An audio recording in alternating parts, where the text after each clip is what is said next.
Hello dear friends, आज मैं discuss करने वाला हूँ जो पॉपुलर संस्थान है एग्रीकल्चर का नाम है IARI। तो इस संस्थान की स्थापना कहाँ से प्रारंभ हुई, कैसे इसकी स्थापना हुई और आज ये एग्रीकल्चर सेक्टर में इतना बड़ा संस्थान कैसे बना, तो इसकी शुरुआत करते हैं। जिसके अपन ऊपर डिस्कस कर रहे हैं वो है IARI। IARI इसके ऊपर अपन डिस्कस करने वाले हैं। तो इसकी शुरुआत कैसे हुई, बात है 1 अप्रैल 1905। यहाँ से इसकी शुरुआत है 1 अप्रैल 1905। तो 1905 का मतलब है कि उस समय भारत जो है वो ब्रिटिश जो शासन था उसके अधीन था। तो उस समय जो शासक होते थे उनको वाइस राय कहते थे। तो उस समय क्या होते थे, जो भारत था, भारत का वाइस राय था। वाइस राय का मतलब क्या होता है, किसी भी जो राज्य होता है या प्रांत होता है उसका शाही अधिकारी जो राजा होता है उसको कहा जाता है वाइस राय। यानी कि इसका यदि मैं अर्थ निकालना चाहता हूं तो क्या कहेंगे, यानी जो राजा होता था उस समय उसको कह रहे थे अपन वाइस राय। यानी कि ये जो लैटिन भाषा है और जो फ्रेंच भाषा है उसके शब्दों से मिलकर बना हुआ होता है। और जो रॉय होता है इसका मतलब होता है राजा। तो उस समय अलग अलग प्रांत यानी जो राज्य होते थे उनके राजा बनाए जाते थे। तो उस समय भारत के जो वॉइस रॉय थे उनका नाम था लॉर्ड कर्जन। इनकी जो पत्नी थी उनका नाम था, इनकी जो पत्नी है उनका नाम था लेडी कर्जन।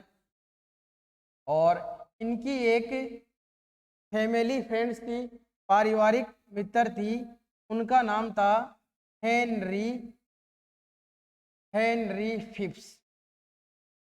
इनका नाम था हेनरी फिफ्स। और ये रहने वाली थी कहाँ की, USA की, अमेरिका की रहने वाली थी। इन्होंने उस समय क्या किया था, भारत में घूमने के लिए, भ्रमण करने के लिए यहाँ पे प्रस्थान किया था, जिसमें इन्होंने लेडी कर्जन के पास में काफ़ी समय व्यतीत किया। तो इन्होंने कुछ अनुदान दिया था जिससे कि यहाँ विकास हो सके। तो इन्होंने क्या किया, 30,000 पाउंड का डोनेशन दिया। 30,000 पाउंड्स का इन्होंने डोनेशन दिया। और इस 30,000 पाउंड के डोनेशन से यहाँ पे जो बिहार राज्य है, बिहार राज्य का जो जिला है जिसका नाम है समस्तीपुर, इस समस्तीपुर जिले में गंडक नदी के किनारे पर, गंडक नदी के पास में एक प्रयोगशाला की स्थापना की गई। का नाम था फिप्स प्रयोगशाला। फिप्स प्रयोगशाला। तो फिप्स प्रयोगशाला की स्थापना कब मानी जाएगी, 1 अप्रैल 1905 को मानी जाएगी।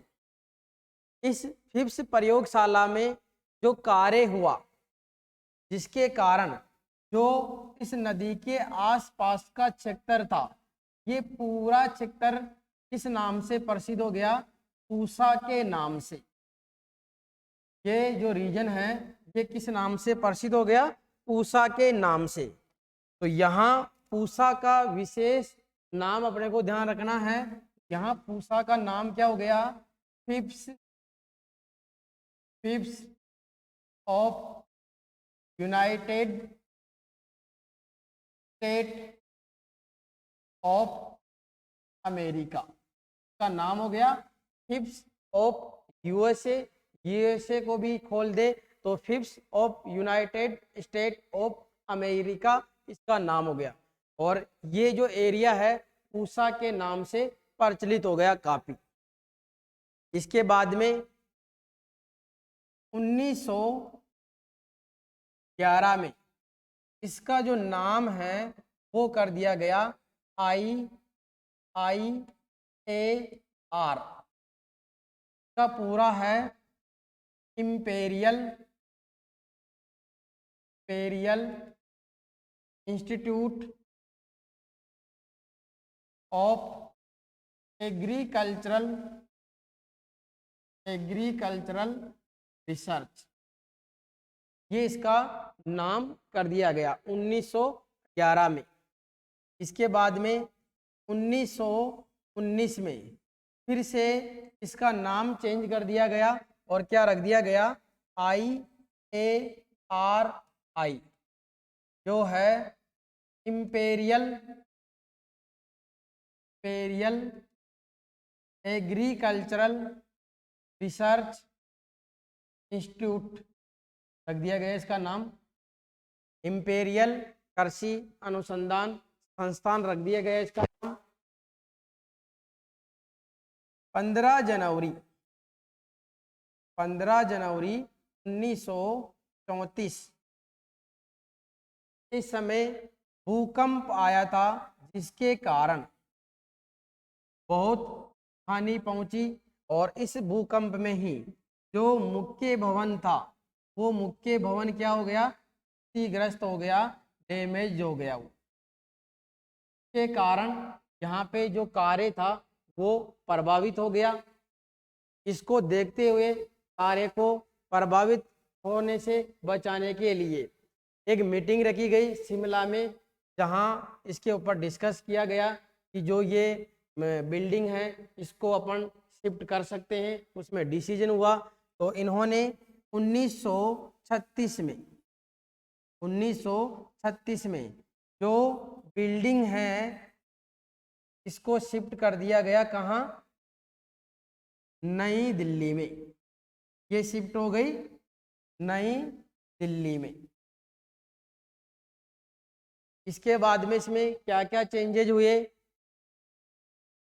1947 के बाद यानी कि जब देश आज़ाद हो गया तब इसका जो नाम है वो रख दिया गया IARI, जहाँ आई का मीनिंग है इंडियन, और अभी का जो वास्तविक नाम है वो है इंडियन एग्रीकल्चरल रिसर्च इंस्टीट्यूट के नाम से अपन इसको जानते हैं। भारतीय कृषि अनुसंधान संस्थान के नाम से इसको अपन पढ़ते हैं। ये नाम रख दिया गया 1947 के बाद में, यानी जैसे ही देश आज़ाद हुआ उसके बाद में। फिर 1958 में जो यूनिवर्सिटी अधिनियम है 1956 उसके अनुसार यानी एक मीटिंग रखी गई जिसमें यूनिवर्सिटी बनाने के जो प्रस्ताव है उनको पारित किया गया। तो उसके अनुसार इसको कन्वर्ट कर दिया किसमें, डीम्ड यूनिवर्सिटी, डीम्ड विश्वविद्यालय में इसको कन्वर्ट कर दिया, जहाँ पे जो MSc master of science philosophy of doctorate यानी PhD दोनों के जो कोर्सेज है उनकी पढ़ाई यहाँ पे स्टार्ट कर दी गई। इसके अलावा जो मुख्य भवन था, मुख्य भवन कहाँ था, बिहार में, उसको डाउनग्रेड कर दिया गया। डाउनग्रेड का मतलब है उसका जो पद है उसको और डाउन कर दिया, घटा दिया गया, और इस मुख्य भवन को क्या कर दिया गया, एग्रीकल्चरल जो रिसर्च स्टेशन होता है वो बना दिया गया। इसको एग्रीकल्चर रिसर्च स्टेशन में इसको कन्वर्ट कर दिया गया। इसको 1970 में 3 दिसंबर 1970 में इसका नाम रख दिया गया राजेंद्र कृषि विश्वविद्यालय, इसको बना दिया गया। इसके बाद में 2016 की बात है। 2016 में इसका नाम चेंज कर दिया और इसको वापस अपग्रेड कर दिया और रख दिया गया इसका डॉक्टर राजेंद्र प्रसाद केंद्रीय कृषि विश्वविद्यालय।